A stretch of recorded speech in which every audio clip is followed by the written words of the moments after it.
যে রাজনীতি বা প্রচলিত রাজনীতি এর বাহিরে আমাদের দর্শন চিন্তা, আমরা এই গণতন্ত্রের মাধ্যমে আমাদের যে রাজনৈতিক দর্শন, আমাদের যে আদর্শ এবং চিন্তা, তার ব্যাপকতা এবং বিস্তৃতি ছড়ানোর মাধ্যমে আমরা এই জনপদের মানুষকে দেখাতে চাই খেলাফত ব্যবস্থায় মানুষের শান্তি, নিরাপত্তা এবং সুন্দর রাষ্ট্র গঠনে খেলাফত কতটা উপযোগী।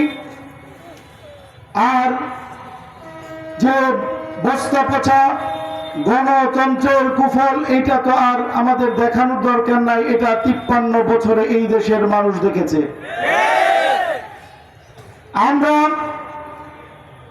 এই রাজনীতির মাধ্যমে আল্লাহ রাব্বুল আলামিন যে দ্বীনের শরিয়াত দিয়েছেন, সেই দ্বীনের শরিয়াতের রাষ্ট্র ব্যবস্থা, রাষ্ট্র কাঠামোতে যে খেলাফত ব্যবস্থাপনা, এই খেলাফত ব্যবস্থাপনার মাধ্যমে প্রতিটা নাগরিক এবং রাষ্ট্রের প্রতিটা কাঠামো, প্রতিটা সেক্টরে কিভাবে কম্পারেটিভ তুলনামূলক বিশ্লেষণ করলে কিভাবে অন্যের তুলনায় কতটা ভালো এবং সুন্দর, এইটা আমরা দেখানোর জন্য আজকে রাজপথে নেমেছি। সংগ্রামী সাথী ও বন্ধুগণ, আমরা দেখেছি পৃথিবীর ইতিহাসে যে কয়েক সময়, যে সময়টুকুকে সোনালী সময় এবং সোনালী ইতিহাস বলা যায়, পৃথিবীর ইতিহাসে যে সময়টুকুকে একটা সুন্দর এবং শান্তিময় রাষ্ট্রের চমৎকার উদাহরণ হিসেবে, দৃষ্টান্ত হিসেবে দেখানো যায়, আজ পর্যন্ত গোটা সমস্ত ব্যবস্থাপনা এবং ইতিহাস সাক্ষী খুলাফায়ে রাশেদা এবং খেলাফত ব্যবস্থার বাইরে আর কোন ব্যবস্থাপনা আমাদেরকে দেখাতে পারবে না। আমরা দেখেছি খেলাফত ব্যবস্থায় মানুষ কতটা নিরাপত্তায় থাকে, আমরা দেখেছি খেলাফত ব্যবস্থায় কত চমৎকার ভাবে দারিদ্র বিমোচন হয়, আমরা দেখেছি খেলাফত ব্যবস্থাপনায় মানুষ তার পরিপূর্ণ অধিকার এবং নিরাপত্তা খুঁজে পায়, আমরা দেখেছি খেলাফত ব্যবস্থাপনায় যারা দায়িত্বে থাকে তাদের দায়িত্ব এবং কর্তব্যের ক্ষেত্রে কতটা তারা দায়িত্বশীল হতে পারে, সেটা খেলাফত ব্যবস্থাপনায় আমাদের দেখিয়েছে। সংগ্রামী সাথী ও বন্ধুগণ, আজকে সময় হয়েছে আমরা এই স্বাধীন বাংলাদেশে যতগুলো রাজনৈতিক দল দেখেছি, আপনারা পরিসংখ্যান দেখুন, গুগলে সার্চ করে দেখুন, ইতিহাস পড়ে দেখুন, সেই 71-এর পর থেকে 24 পর্যন্ত, এবং 24 বলবো না, 24 পরবর্তী আজকের দিন পর্যন্ত যে ব্যবস্থাপনা এবং যখনই যারা সরকারে বসেছে, যে নীতি আর আদর্শের ভিত্তিতে রাষ্ট্র পরিচালনা করেছে, কোন একদিনের জন্য বাংলাদেশে গুম, খুন, হত্যা, লুটপাট ছাড়া, প্রতিনিয়ত অঘটন ছাড়া একদিনের জন্য শান্তিতে বাংলাদেশ থাকে নাই। একদিনের জন্য বাংলার মানুষ চোখ বন্ধ করে নিরাপত্তা নিয়ে ঘুমাতে পারে নাই। আমরা দেখেছি যত সবল এবং শক্তিশালী সরকার, তাদের আমলেও যদি চিত্রগুলো আপনারা দেখেন তাহলে দেখবেন গুম, খুন, হত্যা, লুটপাট, দেশের অর্থ পাচার, এবং তাদের যে ক্ষমতায় যখন যেই জায়গায় বসেছে তাদের ক্ষমতাকে ভিন্ন খাতে ভিন্নভাবে পরিচালনা করা, এটা আপনারা অহরহ পাবেন, বারবার দৃষ্টান্ত পাবেন। আমরা দেখাইতে চাই তোমাদের এই ব্যবস্থাপনা আছে, খুলাফায়ে রাশেদার ব্যবস্থাপনা আছে, খুলাফায়ে রাশেদার আমলে এমনও দিন গিয়েছে যে একজন মানুষ যাকাত দেওয়ার জন্য তার মাল নিয়ে ঘুরেছে, কিন্তু যাকাত কাকে দিবে লোকটি খুঁজে পাওয়া যায় নাই। খুলাফায়ে রাশেদার আমলে একজন খলিফা ঘোষণা দিয়েছে, আমি খলিফা থাকা অবস্থায় একটি কুকুর না খেয়ে মরে যাবে, এইটা সম্ভব হবে না, কাল কিয়ামতের ময়দানে আল্লাহ পাকের কাছে আমাকে জবাবদিহি করতে হবে। সংগ্রামী সাথী বন্ধুগণ, এই কথাগুলো আমরা বারবার বলতে চাচ্ছি, এটা আমরা বাংলাদেশ খেলাফত মজলিসের একটি দর্শন, চিন্তা, আমাদের আদর্শ। আমরা চাই প্রতিটা মানুষ আজকে আওয়াজ তুলবে, যেমনি ভাবে এই দেশের মধ্যে সমাজতন্ত্রের কথা হয়, যেমনি ভাবে এই দেশের মধ্যে গণতন্ত্রের চর্চা হয়, যেমনি ভাবে এই দেশের মধ্যে বামপন্থীরা কথা বলে, আমরাও চাই প্রতিটা জায়গায়, প্রতিটা সেক্টরে এবং স্কুল কলেজগুলোতেও খেলাফত শোষণের আলোচনা আমাদের চলবে, চলতেই থাকবে। খেলাফতের মাধ্যমে মানুষজন নিরাপত্তা পাবে। সংগ্রামী সাথী ও বন্ধুগণ, আমাদের আমিরে মজলিস উপস্থিত 6টি প্রোগ্রাম করে এসেছেন। আমি কথা লম্বা করব না, আমি এই ময়মনসিংহের ব্যাপারে কয়েকটি কথা বলে আমার কথা সমাপ্ত করব ইনশাআল্লাহ। আপনারা জানেন বাংলাদেশের ভৌগোলিকভাবে বিভিন্ন যে অঞ্চলগুলো রয়েছে, কোনো অঞ্চলে সুন্নি মতাদর্শীর মানুষজনের একটা সংখ্যাগরিষ্ঠতা অথবা মসজিদ মাদ্রাসায় তাদের সর্বাবস্থান থাকে। কোনো অঞ্চলে আহলে হাদিসের একটা সংখ্যা বেশি থাকে। আমরা জানি বাংলাদেশ খেলাফত মজলিস এই ময়মনসিংহের জন্য কতটা উপযোগী।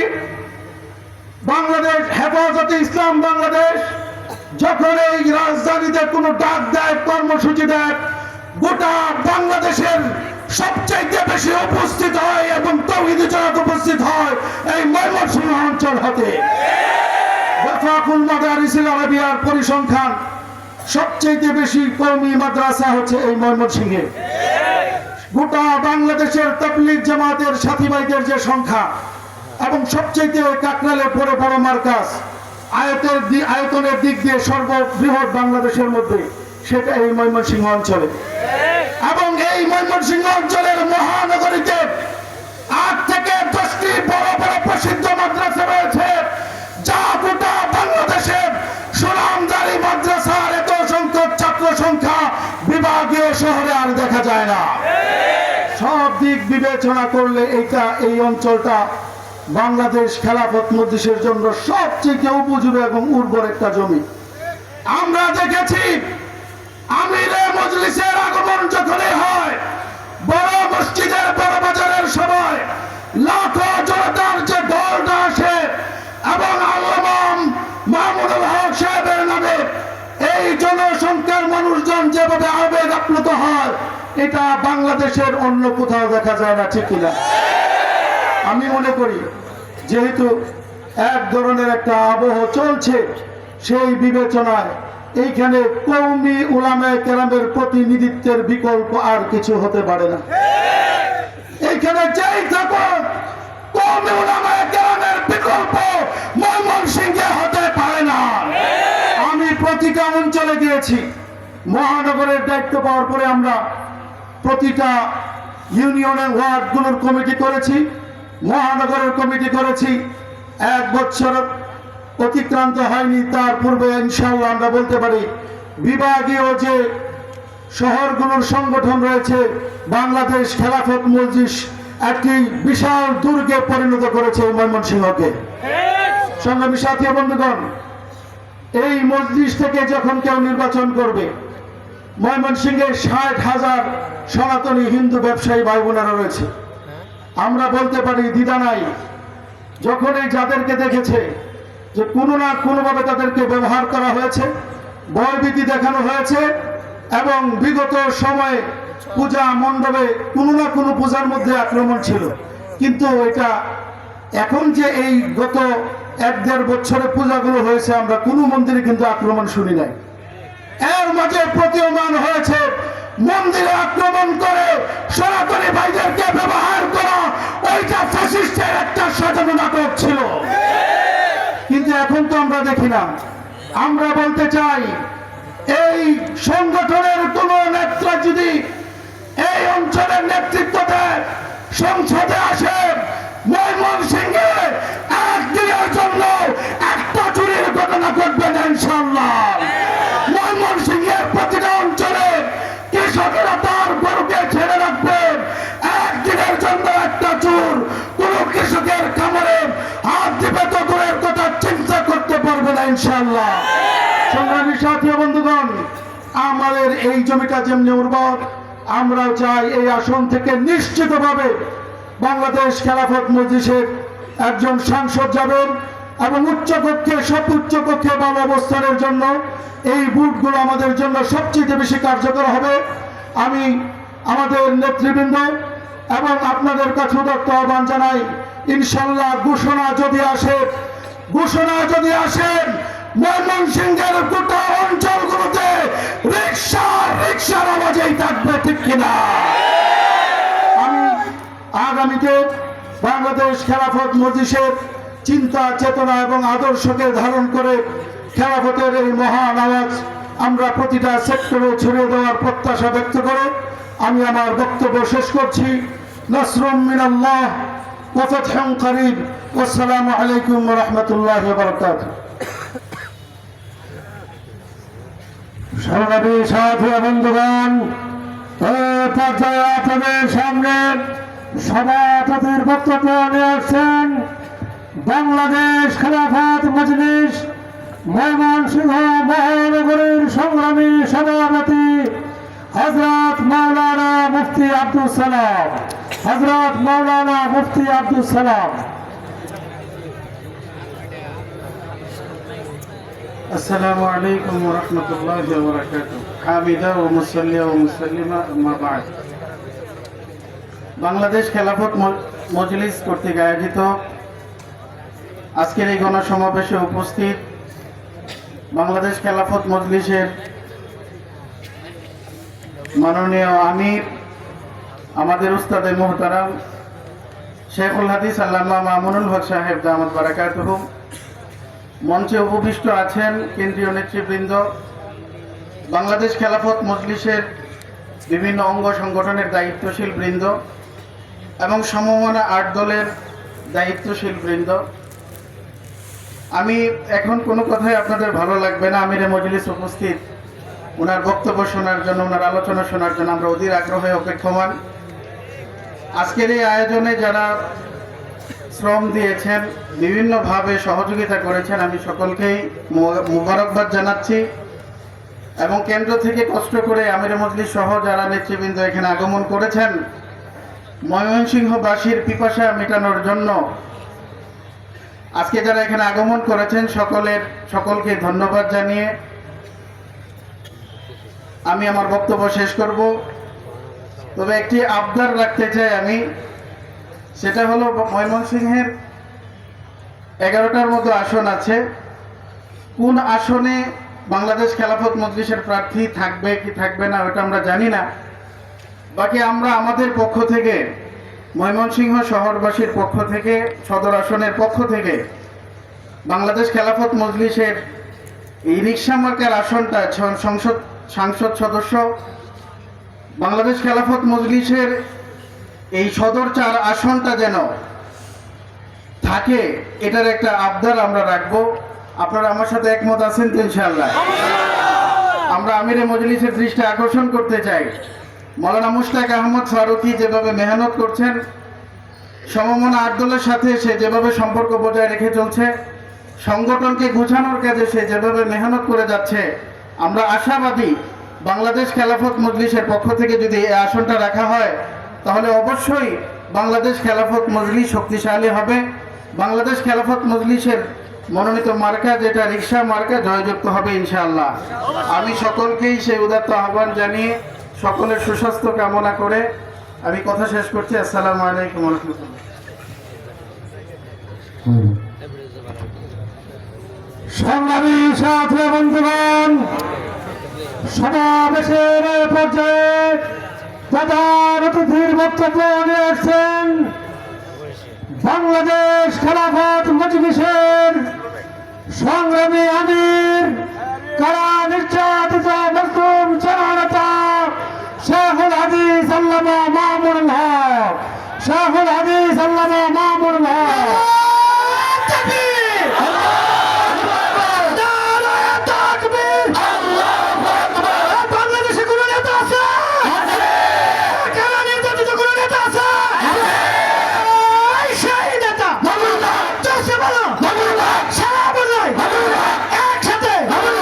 বক্তব্যের পূর্বে বাংলাদেশ খেলাফত ছাত্র মজলিসের দায়িত্বশীলগণ হযরতকে একটু সংবর্ধনা পেশ করবেন।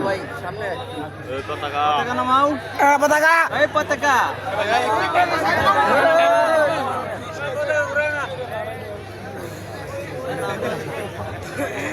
Maman Sugati! Maman Sugati! Maman Hadati! Maman Hadati! Maman Sugati! Maman Sugati! Maman Hadati! السلام عليكم ورحمة الله. Waalaikum assalam. الحمد لله رب العالمين والصلاة والسلام على سيد الأنبياء والمرسلين وعلى آله وأصحابه ومن تبعهم ودعا بدعوتهم وجاهد بجهادهم إلى يوم الدين وبعد. أعوذ بالله من الشيطان الرجيم. بسم الله الرحمن الرحيم. وكذلك جعلناكم أمة وسطا لتكونوا شهداء على الناس. صدق الله العظيم. Bangladesh Khelafat Majlis Mymensingh মহানগর ও সদর উপজেলা শাখার উদ্যোগে আয়োজিত আজকের এই গণসমাবেশে উপস্থিত সংগ্রামী সভাপতি, উপস্থিত ময়মনসিংহ সদর 4 আসনের বাংলাদেশ খেলাফত মজলিসের মনোনীত রিকশা প্রতীকের সংসদ সদস্য পদপ্রার্থী মুফতি কাজী মুশতাক আহমদ ফারুকী, উপস্থিত বাংলাদেশ খেলাফত মজলিসের কেন্দ্রীয় নেতৃবৃন্দ, জেলা মহানগর ও তৃণমূলের দায়িত্বশীল সংগঠনের নেতাকর্মী ও সর্বস্তরের ময়মনসিংহের আপামর এলাকাবাসী, রাত গভীরে আজকে ময়মনসিংহের রেলওয়ে কৃষ্ণচূড়া চত্বরে বিপুল পরিমাণ এই জনগণের উপস্থিতি বাংলাদেশে খেলাফত প্রতিষ্ঠার আন্দোলন এবং সংগ্রামকে উৎসাহিত করছে। আমরা আশাবাদী যে জনতার এই উচ্ছ্বাস, জনগণের এই ভালোবাসা আগামীর বাংলাদেশকে ইনশাআল্লাহ ইসলামের বাংলাদেশে পরিণত করবে। সংগ্রামী সাথী ও বন্ধুগণ, আমাদের পূর্বপুরুষগণ এই মাটির জন্য এবং এখানে একটি সুন্দর দেশ গড়ার জন্য স্বনির্ভর আত্মমর্যাদাশীল একটি জাতি হিসেবে বিশ্ব দরবারে মাথা উঁচু করে দাঁড়াবার জন্য অনেক রক্ত দিয়েছে, জীবন দিয়েছে, সংগ্রাম করেছে, আন্দোলন করেছে। শত শত বছরের অতীত ইতিহাস আমাদের রয়েছে, গৌরবোজ্জ্বল ইতিহাস। আমরা বারবার ত্যাগ, কোরবানি, সংগ্রামের মধ্য দিয়ে আন্দোলনের বিজয় আমরা ছিনিয়ে এনেছি। কিন্তু দুর্ভাগ্যজনক বিষয় হলো, আমরা আন্দোলন এবং সংগ্রামে বিজয় অর্জন করি, কিন্তু বারবার সেই বিজয়ের ফসল তুলতে গিয়ে ষড়যন্ত্রের শিকার হই এবং আমরা আন্দোলনের ফসল, বিজয়ের ফসল ঘরে তুলতে আমরা ব্যর্থ হয়েছি। 1905 সালে কলকাতার আধিপত্য থেকে মুক্ত হওয়ার জন্য পূর্ববঙ্গের মানুষ ঢাকাকে কেন্দ্র করে এক উত্থান ঘটিয়েছিল। সেই ব্রিটিশের শাসনামলে বঙ্গকে ভঙ্গ করে ঢাকার নেতৃত্বে পূর্ববঙ্গের উত্থান ঘটেছিল।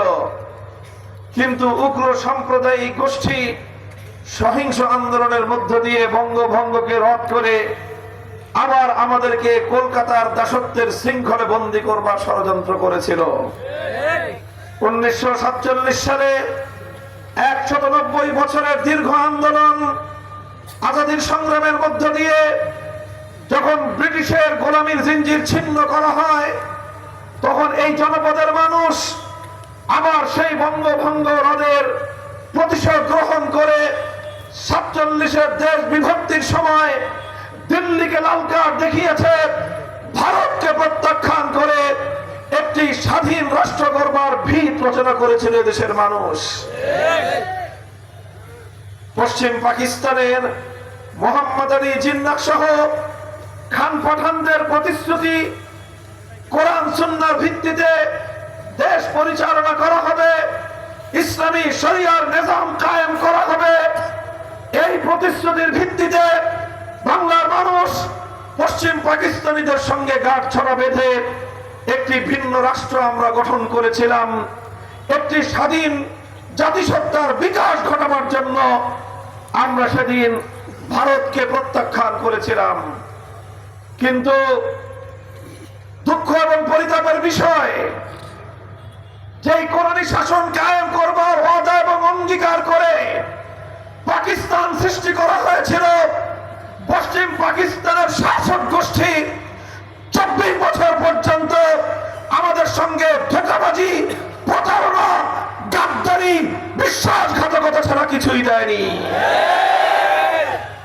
কোরআন সুন্নাহর ইনসাফের শাসন ব্যবস্থার কথা বলে তারা আমাদের সঙ্গে বৈষম্যের আচরণ করেছে, ভ্রাতৃত্বের কথা বলে আমাদের উপর প্রভুত্ব ফলাতে চেয়েছে, অধিকারের কথা বলে আমাদের সঙ্গে বঞ্চনা করা হয়েছে। বারবার আমাদের অধিকারগুলো ওদের বুটের তলায় পিষ্ট হয়েছে। বাংলার মানুষ অধিকার থেকে বরাবরই বঞ্চিত থেকেছে। তাই পশ্চিম পাকিস্তানি খান পাঠান শাসকদের বৈষম্যের বিরুদ্ধে, শোষণের বিরুদ্ধে, বঞ্চনার বিরুদ্ধে এই জমিন থেকে বারবার সংগ্রাম হয়েছে। 52 ভাষা আন্দোলন হয়েছে। 54 যুক্ত ফ্রন্টে মৌলানা আজহার সাহেব সহ এদেশের ইসলামী নেতৃত্ব পশ্চিম পাকিস্তানি খান পাঠানদের বিরুদ্ধে দেশকে, জাতিকে ঐক্যবদ্ধ করার ক্ষেত্রে অবদান রেখেছিল।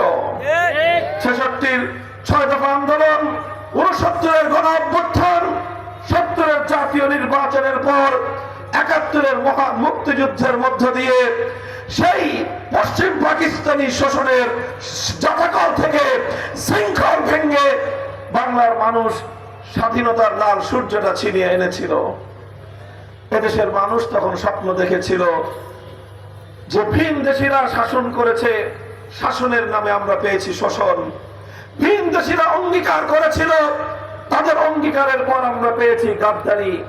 এবার আমাদের দেশের লোকেরা নেতৃত্ব দিয়ে মুক্তিযুদ্ধের মধ্য দিয়ে বাংলাদেশকে স্বাধীন করেছে।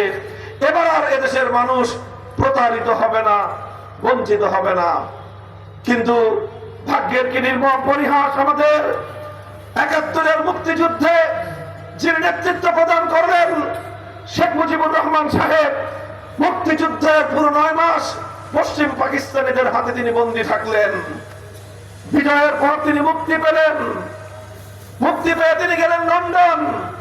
বাংলার মানুষ তখন অপেক্ষার প্রহর গুনছিল, তাদের নেতা লন্ডন থেকে সরাসরি সদ্য স্বাধীনতা অর্জনকারী বাংলার মাটিতে পদার্পণ করবেন। কিন্তু সেই নেতা জাতিকে হতাশ করলেন, জাতিকে তিনি আশাহত করলেন।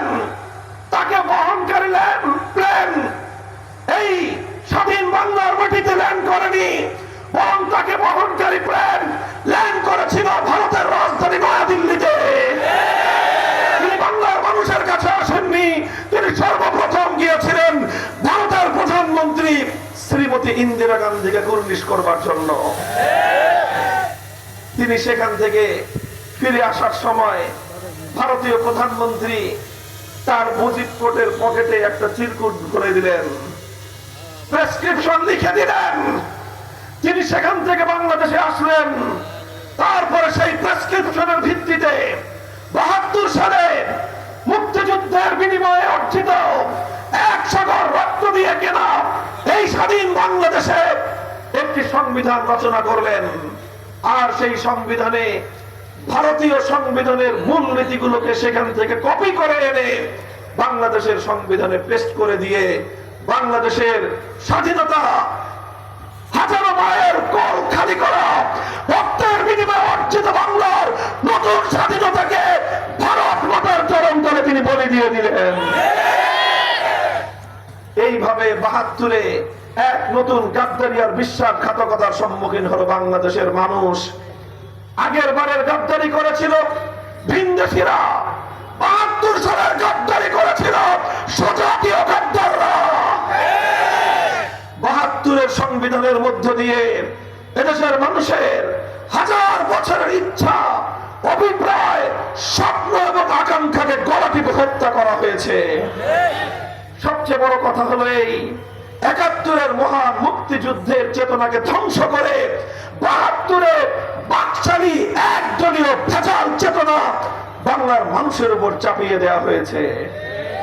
এরপরের ইতিহাস ৭২ থেকে ২৪ সাল পর্যন্ত ৫৪ বছরের ইতিহাস বাংলাদেশের মানুষকে ভারতের গোলামীর জিঞ্জিরে আবদ্ধ করবার ইতিহাস।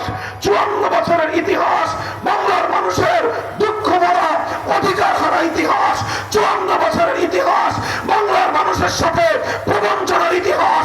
৫৪ বছরের ইতিহাস বাংলাদেশের মানুষের স্বপ্ন পূরণ না হওয়ার বেদনার ইতিহাস।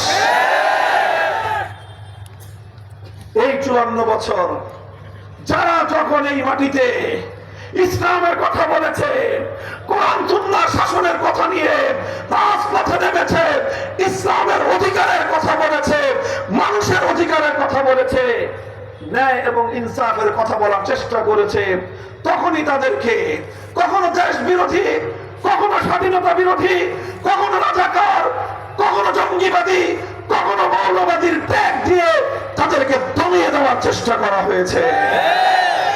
সর্বশেষ যখন চূড়ান্ত ভাবে ফ্যাসিবাদ কায়েম করা হলো, চূড়ান্ত ভাবে যখন বাংলার মসনদকে দিল্লির কাছে বিক্রি করা হলো, যখন চূড়ান্ত ভাবে বাংলার ক্ষমতার মসনদে দিল্লির কৃতদাসী, দিল্লির কেনা গোলাম, নরেন্দ্র মোদীর কেনা গোলাম, বাংলাদেশের ইতিহাসের ঘৃণ্যতম নৃশংসতম শাসক শেখ হাসিনা যখন অধিষ্ঠিত হলো, আক্ষরিক অর্থেই বাংলাদেশের স্বাধীনতা তখন ভিন্ন দেশের কাছে সম্পূর্ণরূপে বিক্রি করা হলো।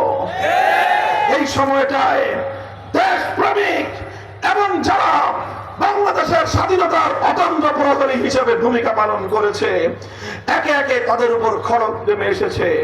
প্রতিটি রাজনৈতিক দলকে ধ্বংস করার পায়তারা চালানো হয়েছে। যারাই তাদের বিরুদ্ধে প্রতিবাদে নেমেছে তাদেরকেই নির্মম কায়দায় দমন করা হয়েছে। বাংলার শান্ত মাটি মৃত্যুপুরীতে পরিণত হয়েছে।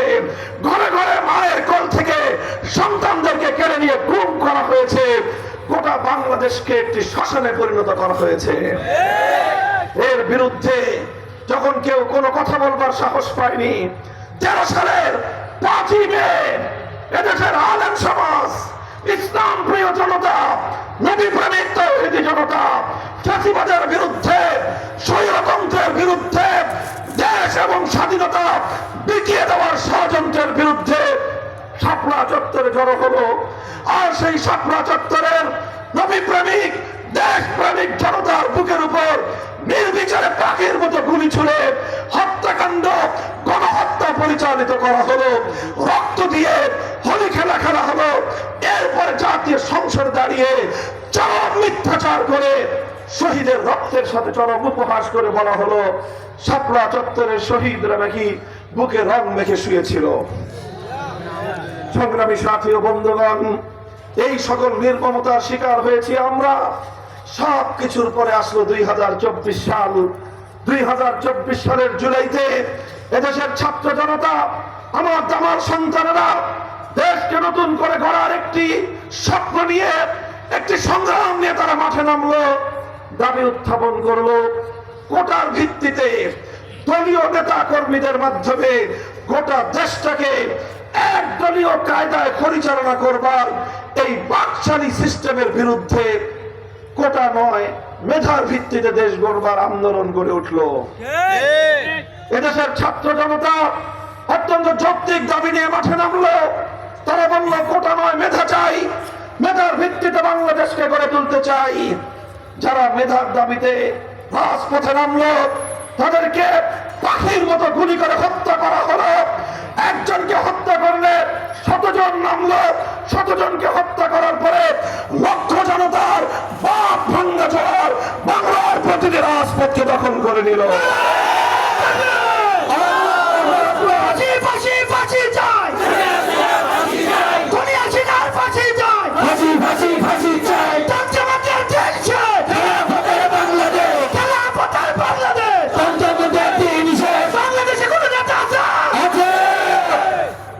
সংগ্রামী সাথী শিক্ষার্থী ও বন্ধুগণ, এইভাবে যখন আর কোনোভাবে জনতার, ছাত্র জনতার উত্তর স্রোত রুখতে পারবো না, তখন সেই ফ্যাসিবাদের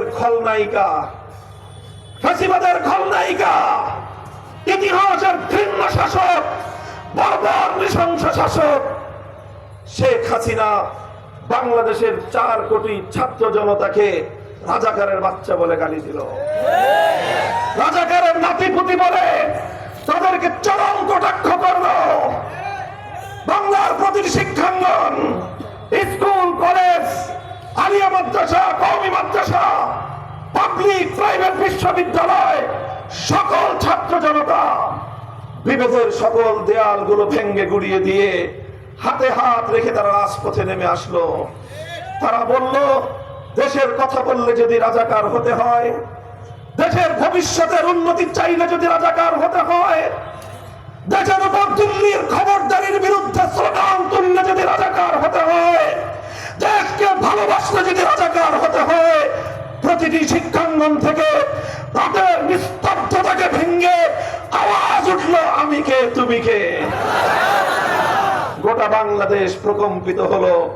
শেখ হাসিনার রাজাকারের ট্রাম্প কার্ড সেখানেই মারা খেলো। সেদিনেই প্রকৃত অর্থে ফ্যাসিবাদের খলনায়িকা শেখ হাসিনার ক্ষমতার কফিনে সর্বশেষ ব্রেক সেদিনই ঠুকে গিয়েছিল। অবশিষ্ট ছিল শুধু জানাজা। 5ই আগস্টের অপরাহ্নে সেই জানাজা পড়ে তার কফিন সেই দেশে পাঠিয়ে দেওয়া হয়েছে যে দেশের এজেন্ডা বাস্তবায়নের জন্য 15 বছর বাংলাদেশের ক্ষমতার মস্তককে সে কুক্ষিগত করে রেখেছিল। যারা এখনো স্বপ্ন দেখেন আবার শেখ হাসিনা ফিরে আসবে, তাদেরকে বলি, কবর থেকে যেরকম মরা লাশ কোনোদিন উঠে আসে না, শেখ হাসিনাও আর কোনোদিন বাংলাদেশের শুধু শেখ হাসিনা নয়, শেখ হাসিনাও ফিরবে না। শেখ হাসিনার ফ্যাসিবাদ বাংলাদেশে ফিরবে না ইনশাআল্লাহ। যারা বাংলাদেশে বিগত ফ্যাসিবাদকে দেখে মনে করছেন তারা 15 বছর ফ্যাসিবাদী কায়দায় দেশ চালাতে পারলে আমরা কেন আগামী 15 বছর ফ্যাসিবাদী কায়দায় চালাতে পারবো না? পরামর্শ দেই, সতর্ক করি, শেখ হাসিনার পরিণাম থেকে শিক্ষা গ্রহণ করেন। মনে রাখবেন, আমার বাংলার, আমার বৃদ্ধ জনতা, বাংলার যুব প্রজন্ম লেডি ফেরাউনকে উৎখাত করার মধ্য দিয়ে যে অদম্য সাহস তা সঞ্চয় করেছে, বাংলাদেশের পরে যদি কেউ ফ্যাসিবাদের পথে চলবার চেষ্টা করে তার পরিণাম শেখ হাসিনা থেকে ভয়াবহ হবে ইনশাআল্লাহ। শেখ হাসিনা কৌশল করার পর ছাত্র জনতা ঘোষণা করেছিল গণভবন অভিমুখী লং মার্চ হবে 6 তারিখ, 6ই আগস্ট। শেখ হাসিনা তার কৌশল পরিবর্তন করলো, ছাত্র জনতা লং মার্চ একদিন আগে 5ই আগস্ট দিয়ে দিল। আগামীবার এবার 5ই আগস্ট দেওয়ার কারণে দুপুর বেলায় হেলিকপ্টারে পালাবার পথ খুঁজে পেয়েছে। এরপরে যেই ফ্যাসিবাদী তৈরি যদি হতে চায় বাংলাদেশে কেউ, তখন আর 5ই আগস্টের জন্য অপেক্ষা করা হবে না। 4 আগস্ট সেই লং মার্চের মাধ্যমে চিমটি চিমটি করে যেভাবে গণভবনের দেয়াল খসিয়ে ফেলা হয়েছে, ফ্যাসিবাদের তার প্রতি ইঞ্চি গা শরীর থেকে বাংলার মানুষ ভাগ বাটোয়ারা করে নিয়ে যাবে।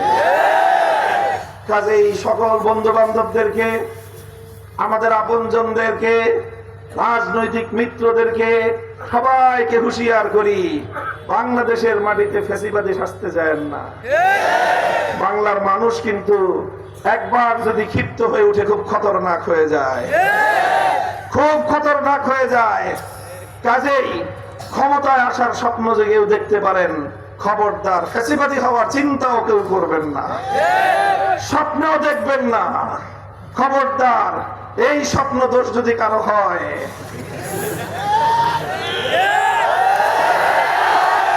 ফ্যাসিবাদী হওয়ার স্বপ্ন দোষে যদি কেউ আক্রান্ত হন, শেখ হাসিনা থেকে পরিণাম শিক্ষা গ্রহণ করবার জন্য আমি উদাত্ত আহ্বান জানাই।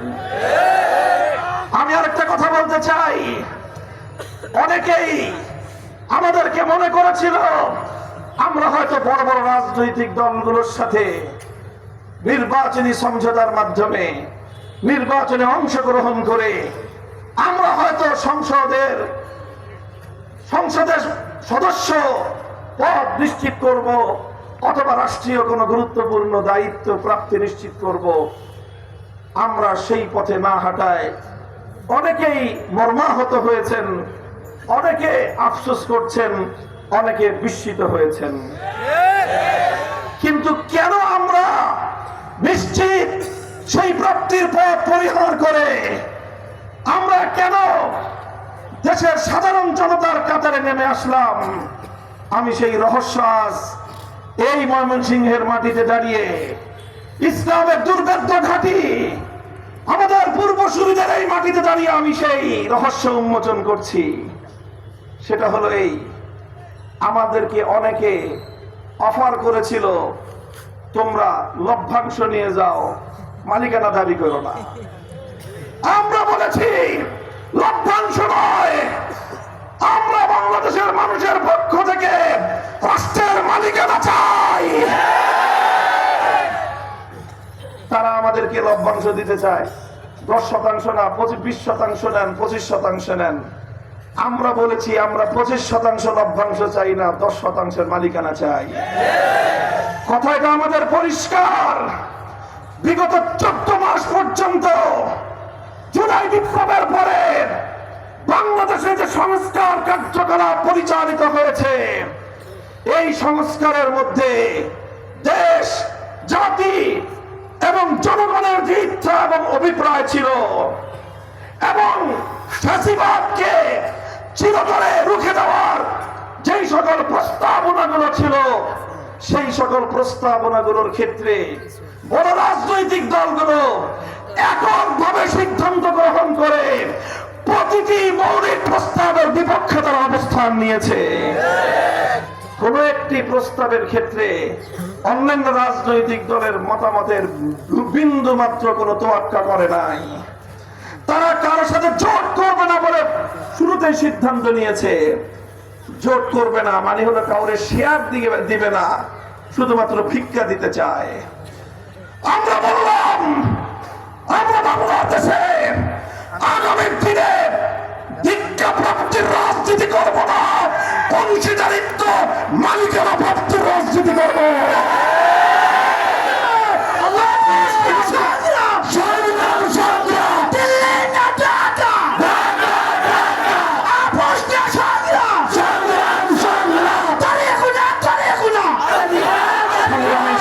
বন্ধুগণ, সংক্ষেপে বললাম, আকার ইঙ্গিতে বললাম, অন্য কোন দলকে নিয়ে সমালোচনা করা, কটাক্ষ করা এটা আমার রাজনৈতিক আদর্শের পরিপন্থী। শুধু আমি এতটুকু বলতে চাইলাম যে বাংলাদেশে ইসলামপন্থীরা অন্যের উপর নির্ভর করে রাজনীতি করতে চায় না। আমরা চাই নিজের পায়ে দাঁড়িয়ে, মাথা উঁচু করে দাঁড়িয়ে স্বাধীন বাংলার মাটিতে, রক্ত দিয়ে কেনা বাংলার মাটিতে মালিকানা সূত্রে রাজনীতি করব। যদি কেউ সম অধিকারের ভিত্তিতে আমাদের সঙ্গে আলাপ আলোচনার মাধ্যমে রাজনৈতিক সমঝোতা করতে চায়, সাদর আমন্ত্রণ জানাই। ভিক্ষার্থী আমাদের দিকে কেউ হাত বাড়িয়ে দেওয়ার চেষ্টা করলে সেই ভিক্ষার্থীকে আমরা ঘৃণাভরে প্রত্যাখ্যান করি। এটাই হলো আমাদের রাজনীতির দর্শন। এটার ভিত্তিতে আমরা বাংলাদেশের রাজনীতিতে নতুন ভাবে নিজেদেরকে প্রতিষ্ঠা করার শপথ নিয়ে মাঠে নেমেছি। সংগ্রামী সাথী ও বন্ধুগণ, তাই আজ আমাদের কাতার প্রলম্বিত হচ্ছে। আমরা বাংলাদেশের প্রতিটি রাজনৈতিক পক্ষকে উদাত্ত আহ্বান জানাই, যারা যারা আছো, বিগত ফ্যাসিবাদী আমলের যারাই নিগৃহীত হয়েছ, যারাই জুলুমের শিকার হয়েছ, জুলাই বিপ্লবের যারাই অংশীজন, আসো এক টেবিলে বসি অংশীদারত্বের ভিত্তিতে বাংলাদেশকে পরিচালিত করি। অন্য সকলকে বাদ দিয়ে যদি শুধুমাত্র একদলীয় কায়দায় আমার বাকশালী কোন ব্যবস্থা আমার বাংলাদেশে বাস্তবায়নের ষড়যন্ত্র চলে, আবার জুলাই হবে, আবার স্বপ্ন চত্বর হবে।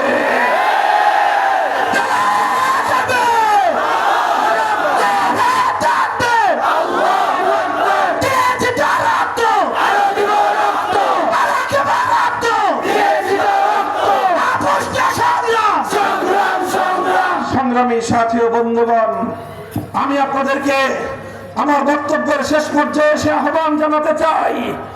বাংলাদেশ আজ দুই ভাগে বিভক্ত। এক ভাগ ৭২-এর ভারতীয় দালালির পন্থার ভাগ, আরেক ভাগ ২৪-এর বাংলাদেশপন্থী স্বাধীনতাকামীদের ভাগ। আমি প্রতিটি রাজনৈতিক পক্ষকে উদাত্ত আহ্বান জানাতে চাই, সৎ সাহসিকতার সাথে, ভিতরে কোনো কপটতা না রেখে যার যার ইচ্ছা এবং অভিপ্রায় জনতার সামনে ওপেন করে দিন। এবং আমি এটাও বলতে চাই, আগামী যে নির্বাচন অনুষ্ঠিত হচ্ছে এটা অতীতের 11টি সংসদ নির্বাচনের মতো নয়। এবারের নির্বাচনের সঙ্গে গণভোট অনুষ্ঠিত হবে। সেই গণভোট হবে জুলাইয়ের বিপ্লবের স্বীকৃতির জন্য জুলাই সনদের গণভোট। সেই জুলাই সনদ যদি আমাদের দাবি মোতাবেক বাংলাদেশে আইনি ভিত্তি পায়, বাংলাদেশের জনগণের ম্যান্ডেট পায়, ইনশাআল্লাহ আগামী দিনে বাংলাদেশে ক্ষমতার মস্তদে গিয়ে নতুন কোন শেখ হাসিনা তৈরি হবে না। এই জন্য গণভোটে দুটি ব্যালট থাকবে, একটি না আর একটি হার ব্যালট। আমি আপনাদের কাছে জিজ্ঞাসা করতে চাই, আপনারা কি ৭২-এর দালালির পন্থী না ২৪-এর বিপ্লবকামী স্বাধীনতাকামী? আপনারা যদি আপনারা ২৪-এর বিপ্লব পন্থী হয়ে থাকেন তাহলে হা ভোটের ব্যালটে সিল মারতে হবে। হা ভোটের ব্যালটে কারা কারা সিল মারবেন?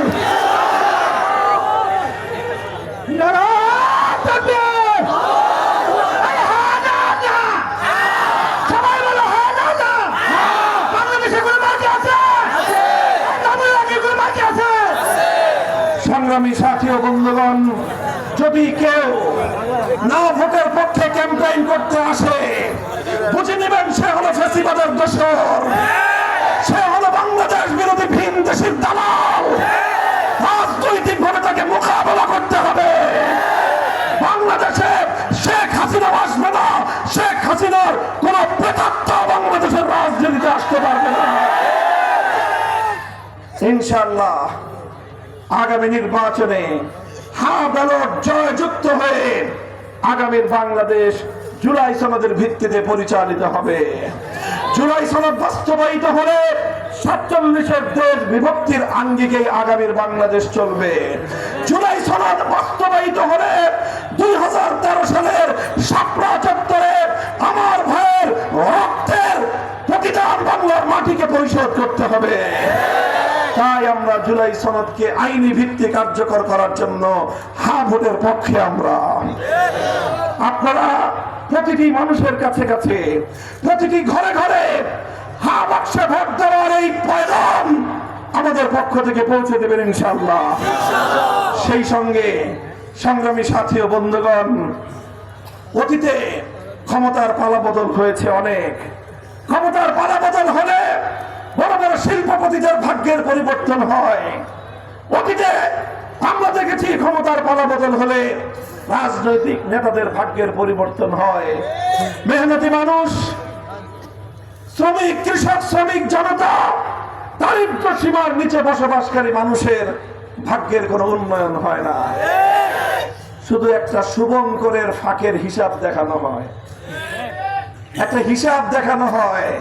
কি হিসাব? যে পার ক্যাপিটা ইনকাম বেড়ে গেছে। কি ইনকাম? কি বললাম? পার ক্যাপিটা ইনকাম, ইংলিশ শব্দ আর কি, অর্থনীতির পরিভাষা। বাংলায় বলে মাথা পিছু আয়, মানে গড় আয় বেড়েছে। কি আয়? তারা দেখায় বিশাল গড় আয় বেড়েছে। এই গড় আয় বাড়ার হিসাবটা আগাগোড়া পুরাটাই হলো শুভঙ্করের ফাঁক। একজন গল্প আছে একটা, এক সাহেব, তিনি সবসময় এরকম আপ টু ডেট গড় আয়ের হিসাব করে, গড় হিসাব করে তিনি চলেন। চলতে চলতে একটা খালের পাড়ে এসে উপনীত হয়েছেন, এখন খাল পার হবে। এখন জিজ্ঞাসা করতেছে স্থানীয় একজন ব্যক্তিকে, গ্রাম্য, ভাই এই খালে পানি কতটুকু আছে, এখান দিয়ে কি আমি পায়ে হেঁটে পার হতে পারবো? বলতেছে যে না, পারবেন না। কেন? খালের মধ্যখানে 5 হাত পানি। মিয়া, খালের মধ্যখানে 5 হাত পানি হোক, খালের মধ্যে গড় পানি কতটুকু আছে সেটা বলো। গড় পানি তো মাপতে হবে, মাপো। দেখলো যে মধ্যখানে 5 হাত, এই পারে 1 হাত, ওই পারে 1 হাত। কয়বার যোগ দাও? 5 আর 1 6, 6 আর 1 7। কয়বার 7কে 3 দিয়ে ভাগ দাও। 3 জায়গা দিয়ে মাপছে, 7কে 3 দিয়ে ভাগ দেওয়ার পরে পড়ছে 2.25 হাত। গড় পানি আছে এখানে 2.25 হাত। 2.25 হাত মেপে দেখে জিনিসের হাঁটু পর্যন্ত হয়। কয়বার আরামসে পার হওয়া যাবে। 2.25 হাত পানি যেহেতু গড়ে আছে, এই জন্য কোনোই সমস্যা হবে না। আপনারা বলেন, এই খালের পানি গড় করে যদি 2.25 হাত পানি পেয়ে 5 হাত গভীর মধ্যখানের খাল যদি কেউ পার হতে চায়, সে নিরাপদে পার হতে পারবে না 5 হাতের পানিতে তলিয়ে যাবে সে? তোমরা পার ক্যাপিটা ইনকাম শেখাও, মাথা পিছু আয়ের হিসাব দাও। দিল্লিতে বসে আমি জিজ্ঞাসা করতে চাই, আমার দেশের রিক্সাওয়ালাদের ইনকাম কত বেড়েছে? আমি প্রশ্ন করতে চাই, আমার দেশের গার্মেন্টসের আমার মা বোনদের আয় কতটুকু বেড়েছে?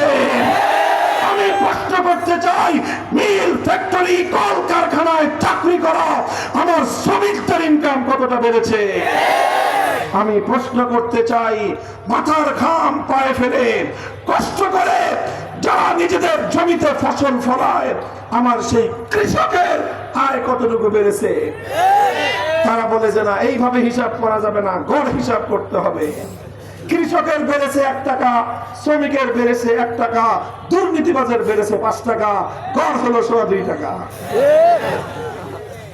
তোমাদের টাকা বেড়েছে যারা বাংলাদেশে 3টা বাড়ি করবার পর রাষ্ট্রের সম্পদ চুরি করে বিদেশে বেগম পাড়া করেছে। ইনকাম তাদের বেড়েছে মেগা প্রকল্পের নামে মেগা দুর্নীতি করে। তারা ডিজিটাল কায়দায় বাংলাদেশ ব্যাংক থেকে হাজার হাজার কোটি টাকা চুরি করে নিয়ে গেছে। যেহেতু দুর্নীতি বেড়েছে, এই জন্যই গড় আয় বেড়েছে। আমি অর্থনীতির ছাত্র। এই যে দুর্নীতি এবং চুরি অর্থনীতির সূত্রে, এগুলোকেও ইনকামের মধ্যে দেখানো হয়। এই জন্য আমার দেশের দুর্নীতিবাজ আমলারা, দুর্নীতিবাজ ক্ষমতাসীনরা যত টাকা চুরি করে, এগুলো সব ইনকাম। কাজেই জনগণের যত সম্পদ তারা চুরি করতে পারে, গড় আয় তাদের বাড়ে। এই হলো বাংলাদেশের বিগত দিনের উন্নয়নের রোল মডেলের গল্প। আমরা কথা দিচ্ছি, ইসলাম প্রদত্ত অর্থ ব্যবস্থা বাস্তবায়িত হলে গড় আয় শুধু বাড়বে না, বাংলাদেশের দারিদ্র সীমার নিচে বসবাসকারী প্রতিটি মানুষের ক্রয় ক্ষমতা বাড়বে। আরেকটা শুভঙ্করের ফাঁক আছে, আরেকটা ইনকাম ফাঁক আছে শুভঙ্করের, এটাও বলে দিয়ে যাই। এইভাবেই ধোঁকা দিয়েছে শেখ হাসিনা। সে সরকারি চাকরিজীবীদের 2 দিন পর পর বেতন বাড়ায় দিত। ছিল এটা অর্থনীতিতে। এটার যে শুভঙ্করের ফাঁক, অর্থনীতির দুটো